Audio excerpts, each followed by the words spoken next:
One of the Kalala Yahweh Bashem Yawashai, Bashem Rakakodash, the honors to the apostles and elders of Great Millstone.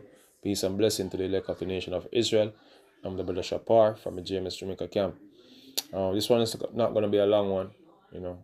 While I was on the road, a Christian came up to me and asked me a couple of questions, and the subject of prophecy came up. I was asking him, so what about the prophecies in the Old Testament that is not fulfilled? And his thing is, that is the Old Testament, and I realized that a lot of Christians, stay far from the Old Testament. They are mostly leaning towards the scriptures of the New Testament. You have a very few Christians, like the Adventists and a couple of the Christians who go into the Old Testament, but they have the idea that these things fulfill already, or these things are, for some reason, these things is no more, or whatsoever. Once Adventist pastor tell me that Isaiah 14 is conditional. I can't forget that. Every time I remember them Christians talking about prophecy, I can't forget that incident there. No, the thing is, they avoid the prophecies, man, because the prophecy is not going in harmony with their doctrine, man. You know what I mean? Especially when it comes on to salvation and the salvation of Israel, because the scripture will tell us straight, point blank in the Old Testament that Israel is going to be saved at the end of the day. When all is said and done, at the end of the day, regardless of what you believe or what you're involved in right now, at the end, Israel is what is going to be saved according to the prophecies. You know what I mean? You could harp about Christians or whatever some more. There's no prophecy in the Old Testament talking about Christians going to be saved or people from Christianity. So let me get some precept here, regarding that subject.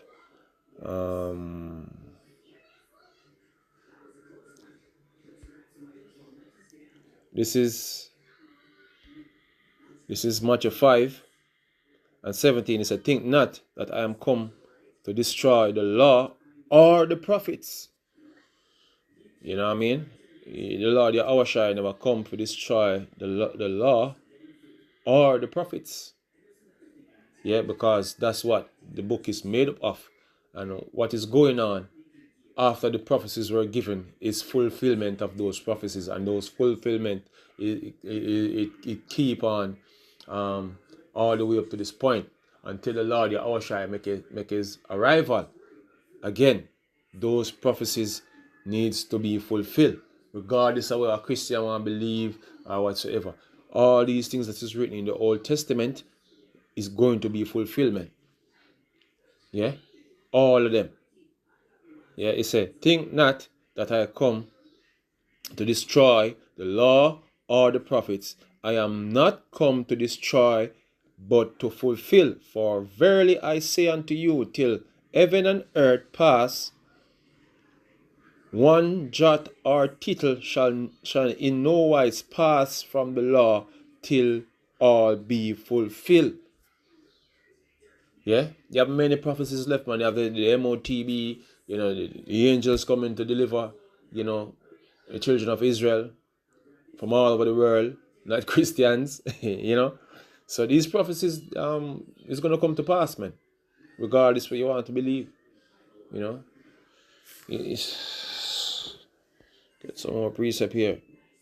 I see this is how we know that you don't have the truth, man. You don't have the truth. The Lord is not dealing with you. You know what I mean? It said this is Isaiah 8:20. It said, "To the law and to the testimony," which is the prophecies, "if they speak not according to this word, is because there is no light in them." So you don't have any light. Once you're not going according to what is written, you know what I mean, in the Old Testament, pertaining to the laws and pertaining to the prophecies, you know what I mean, you don't have any light. You don't have any light, man. The Lord is not dealing with you. Yeah? Yes, man. It's the Old Testament is not done away with, man. What you think Paul and them was doing, man? What you think? What you think Paul was going about preaching, man? Highlighting the prophecies, man. And when they were being fulfilled, that's what they were doing. You know what I mean? Anyway, this is Acts 26 and 22. It says, having therefore obtained help of God, I continue unto this day, witnessing both to small and great, saying none other things than those which the prophet and Moses did say should come. So that's what we are doing. We are prophesying of the things that Moses and the prophets, what them say should come. You know what I mean? That's what we are doing, man. Yeah?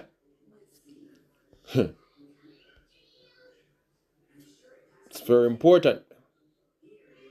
It's very important. And this is what you ought to know, man. You know, you can't just, according to someone, I believe it. The things are conditional.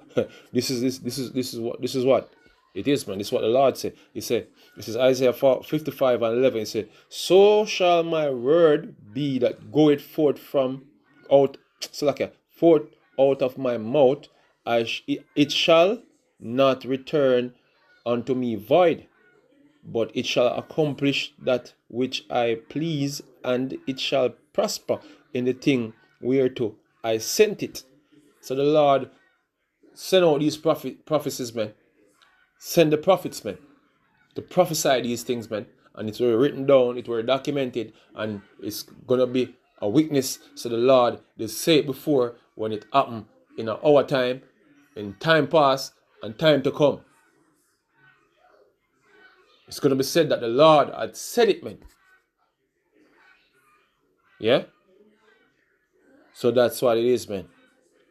You know, yeah, as I say, brother, you know, when it comes down to deliverance, man, the thing's straightforward, man. You see, it's straightforward. I'm gonna go back to Isaiah. A lot of things in Isaiah, you know, that these Christians don't like for hear. All right, bring out that one here. Bring out some precept till me. This is Isaiah 45 and 17. It said, but Israel shall be saved in the Lord with an everlasting salvation. So when you speak about salvation and all these things, man, it's for Israel, man. The prophecies say that. The prophecies say that, man. And any angel from heaven come down and come give you another doctrine than this, man. You know what I mean? Let him be a curse. Yeah? There is no other doctrine apart from this, man. He said, but Israel shall be saved in the Lord with an everlasting salvation.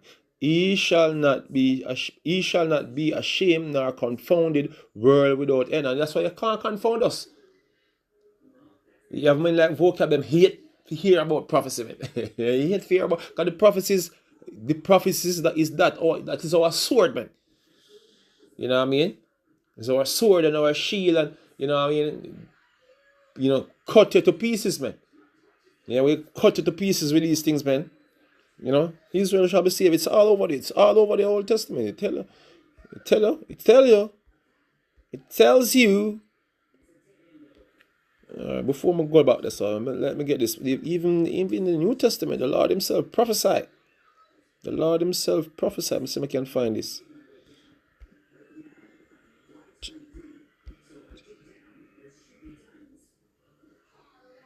See if I can find this. This is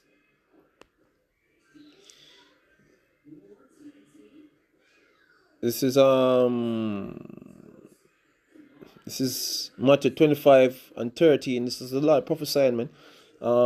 It's a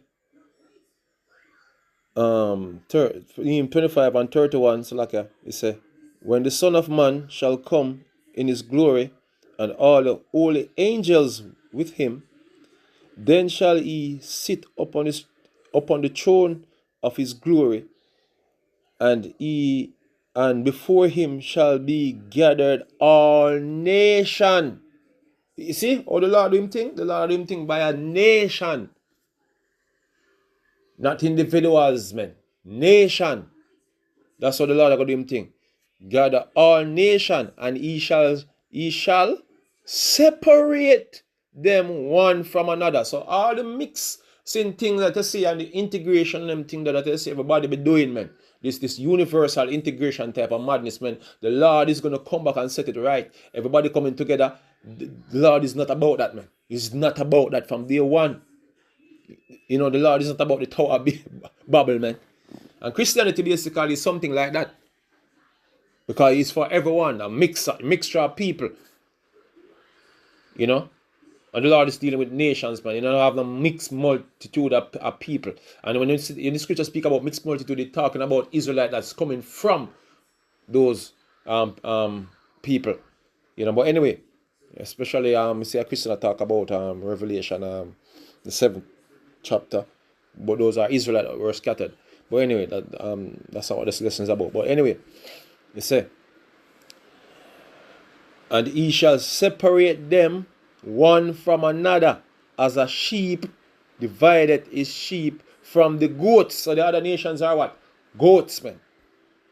Israel are the sheeps.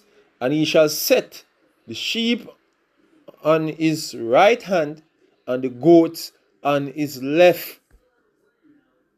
You know? Then shall the king say unto them on his right hand, Come ye blessed of my father, inherit the kingdom, a kingdom prepared for you from the foundation of the world. You know what I mean? So this kingdom was prepared from the foundation, man. You know? And who was it prepared for? Who was it prepared for, man?